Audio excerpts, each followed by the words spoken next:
Hello class, happy week 6. I hope you all had a great weekend and are excited to complete this week because it'll put us officially at the halfway point. Just 6 more weeks to go.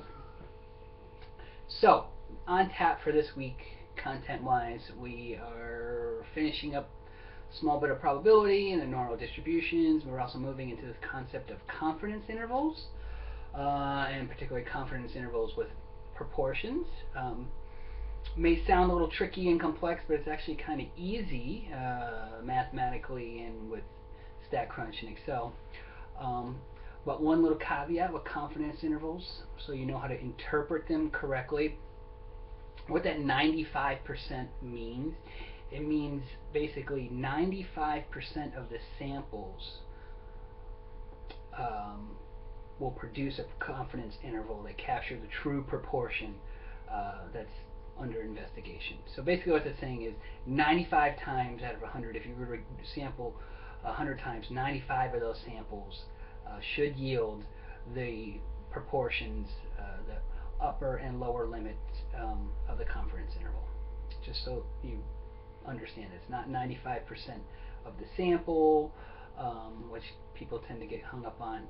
Think of it as 95% of the samples if you were to do it 100 times, so 95 out of 100.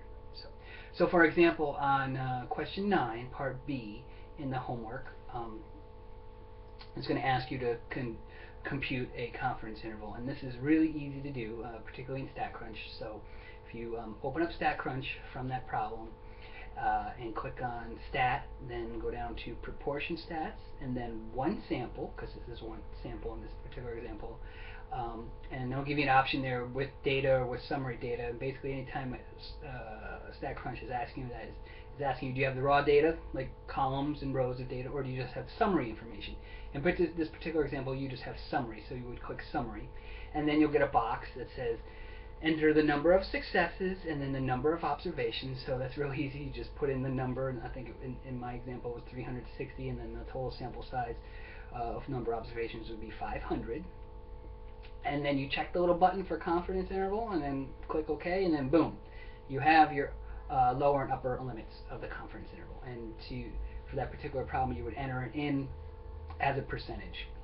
So like 68.3% and 81.2%. Don't put it in as the decimals, like 0.681 or 0.82. So pretty easy. If you have any questions, just ask me. I can show you real quick. We do have a discussion activity for this week. It's the first of the last 5. And for those of you who opted to do the alternate assignment, you don't have to do these anymore if you want the 90%. And it's not math or problem based, it's just more thought provoking. I like to switch it up every now and then just to get your brain to start thinking. So that's it. Any questions? Just ask.